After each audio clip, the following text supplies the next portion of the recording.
All right, you guys. So this past week we had a big sell-off in cryptos, and then coming into the weekend we had a massive drop in cryptos thereafter. So what's taking place? Why did we have a big sell-off in the prior week, and then followed by a huge, massive drop into the weekend?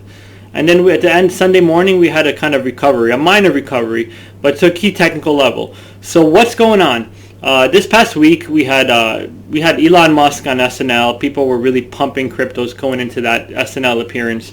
They thought that he was going to really continue to pump cryptos during his SNL appearance. People were disappointed by that, but you know what? That's just the meme kind of thing. That's not really anything fundamental. That's all the Wall Street bets kind of degenerates, us young people out there just like gamifying the system. That wasn't really legitimate. Crypto is a legitimate game, you guys. It's not a meme stock. It's a legitimate marketplace. All the institutions are now getting into cryptos. And this SNL pump was just a meme thing. It wasn't like anything serious. But nevertheless, the trend is your friend. So follow the trend. People were running into cryptos. Cryptos were running up into the SNL appearance. Then there was a big disappointment. He didn't really pump cryptos on SNL all that much. And then he started talking about tweeting that cryptos were not sustainable. They're not environmentally friendly. Then he started stating that Tesla is going to stop accepting Bitcoin as a form of currency to purchase Teslas. Then he stated that Tesla is going to be selling all their crypto holdings. Then come Sunday morning, he backtracked and said he's still friendly with crypto. Listen, this guy is just manipulating the marketplace. And since cryptos is an unregulated marketplace, he's kind of digging at the SEC. The SEC had given him violations and fines in the past. But they're not really coming after him for the crypto space because cryptos is pretty much an unregulated marketplace. So whatever he's doing with cryptos, it's kind of like a game for him, you guys. But this game that he's playing is costing people a lot of money. So should you be dumping your shares? Should you be holding? We're going to look at it deeper than that, you guys. It's not just about memes and tweets, right? Then China said they're going to be cracking down on cryptos. They're going to start rolling out more regulations, and they're kind of warning that cryptos are a risky, volatile market. Listen, that's nothing new, you guys. China comes out with this kind of statement every so often. It came out from a major political leader in the Chinese party, so it was like something legitimate and a lot of concerns are surrounding this. A lot of the hash power, a lot of computing power that's mining cryptos is coming out of China. So people have legitimate concerns about this. But you guys have to realize that the market cap for Bitcoin will grow. There'll be more mining going on in the rest of the world. There'll be more and more interest. More institutions are going to be instituting cryptos. Blockchain has implications and applications way beyond just cryptos.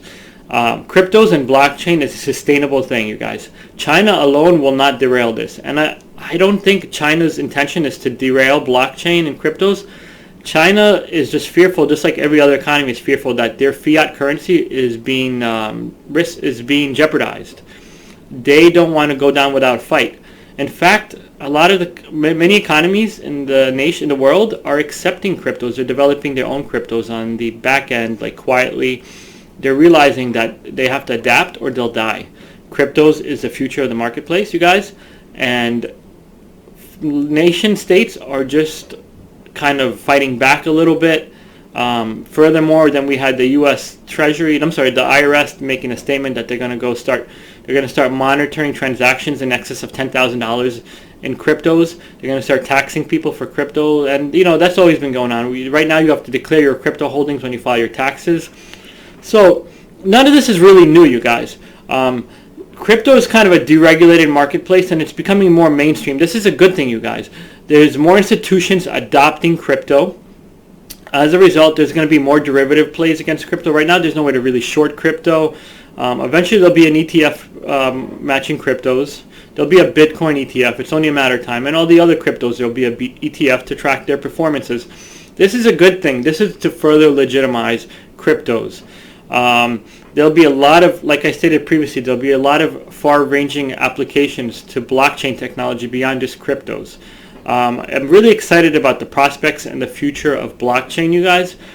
So this is not a bad thing. The fact that it's getting a lot of publicity from nation states, cryptos, because crypto nations are recognizing this as a legitimate force, and they need to regulate it, they need to tax it, Just like cannabis, for instance, cannabis is becoming legitimate, and the nation is going to start taxing it. Is that a bad thing for cannabis? No, it's a bullish thing for cannabis. And this also as well is a bullish thing for cryptos. Yeah, it's the wild, wild west, and people are maybe doing illicit activity with cryptos, and others aren't paying taxes on their cryptos.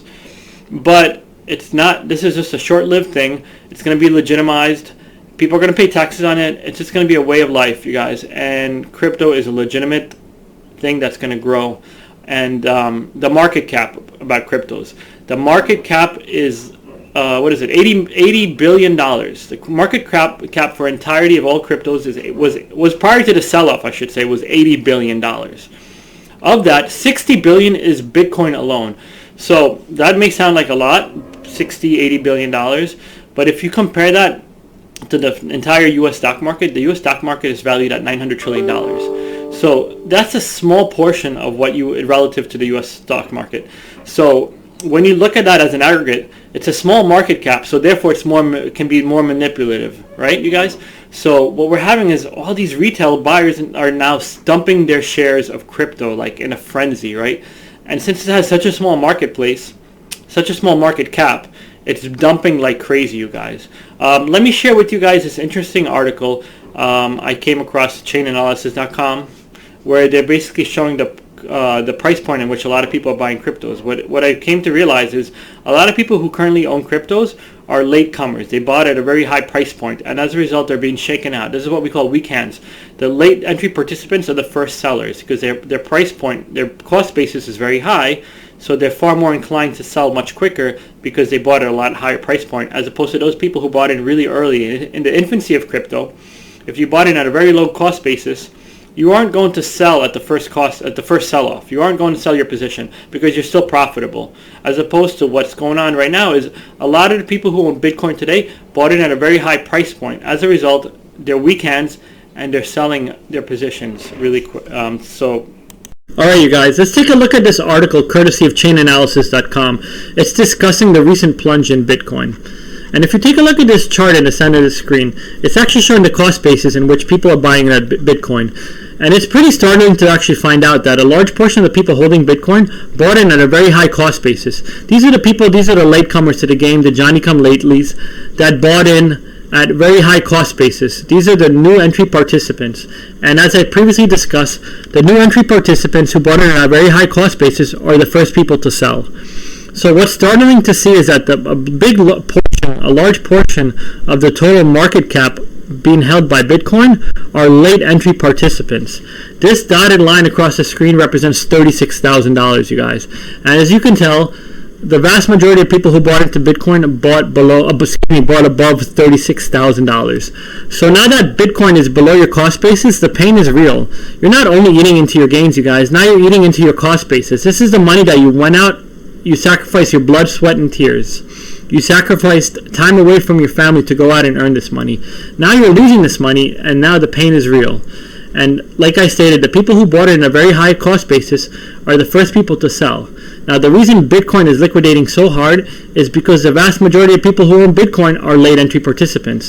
So the vast majority of people who own Bitcoin are now liquidating. I don't want to say the vast majority, but a large portion of people who bought in late are now liquidating. All those people who buy late are the first people to sell, and the vast majority of the market cap of Bitcoin are late entry participants, which goes on to explain why it is that we have such a massive sell-off. Why aren't we just selling off 10, 12%? Why are we selling off in excess of 45, close to 50%? This article goes on to explain that it's basically retail traders that are selling. It states here, it does not appear that institutions are significant sellers. It's just the retailers that are selling, you guys, the paper handlers. Institutions are far more cool, calm, and collected, and they aren't selling their positions because they know the fundamentals haven't changed. This is just a sell-off. This is just a binary event. Lastly, you guys, I want to share with you a chart of Bitcoin. And you see this sell-off this far in the far right here? This is the sell-off right here in Bitcoin. So this is a sell-off in last week, and this is a sell-off into the weekend. These are Bitcoin futures we're looking at. This is the only thing I could look at on Thinkorswim. But if you could see here, we caught a resistance here over the weekend at 30,000, 29,000 level right here. And this line I drew across from the 29-30,000 level coincides with this support level right here. So we found a major support around the $29,000-$30,000 level, coincided with this support level from back in January of this year. So we kind of bounced off of these levels here. You can see this big wick downward here. This is a major support level. I kind of suspect that we're gonna kind of rally back up from these levels, you guys. This is a major support level. Should we take out these support levels, then we have major downside. However, I don't believe that we're going to take out below 29.5, 30,000, these support levels. I don't think we're going to go down. I think we already tested these levels. We found support, and we're going to rally. I'm very bullish on cryptos in the long term, you guys. And I think this is a major buying opportunity. Major buying opportunity. So, you guys, I'm very bullish on crypto. I'm very bullish on blockchain. I think there's far-ranging expansion in the market cap for cryptos and in the application of blockchain technology as a whole. The prospects are limitless. It boggles my mind, you guys, in the future what blockchain technology is going to be doing for our society. So it's revolutionary, guys. This is a game changer. And when we look back in years to come, we're going to say that even though cryptos, Bitcoin is dropped to 30 from 60, it's still in its infancy, you guys. It's going to be worth a lot more, I believe. And right now, you guys, this is a major buying opportunity. Whoever's not buying in these dips, they're going to be missing out. I often speak to people who say, man, I wish I had bought crypto. I wish I bought Bitcoin back at $15,000, $20,000, $30,000. Why I missed out? Well, guess what? Bitcoin was at $30,000 this past weekend. Now it's at 38. It snapped right back. You didn't buy, you missed out. Now, still today is a good price level to get in. I encourage you guys to build your wealth, diversify. Don't put all your eggs in one basket. I'm not saying put your life savings on Bitcoin, because Bitcoin is a volatile asset, and you're going to be losing sleep at night. I think you'll be well deserved. The investment is well deserved, and I think you will do very well in the years to come. However, in the short term, it's very volatile, and you're going to be whipped back and forth. But put some money into cryptos, you guys. Put some money into Ethereum, Bitcoin, XRP, Doge. Put some money, maybe sprinkle it around a little bit in all the different cryptos. Ethereum is number 1 in my book. Bitcoin is number 2 in my book, you guys. I hope you guys realize this is a buying opportunity, and I hope you guys are hitting the bid button. I know I am, you guys. Thanks for tuning in. I'll see you guys in the next episode of Finance Talk. Till next time, all you financial junkies, peace out.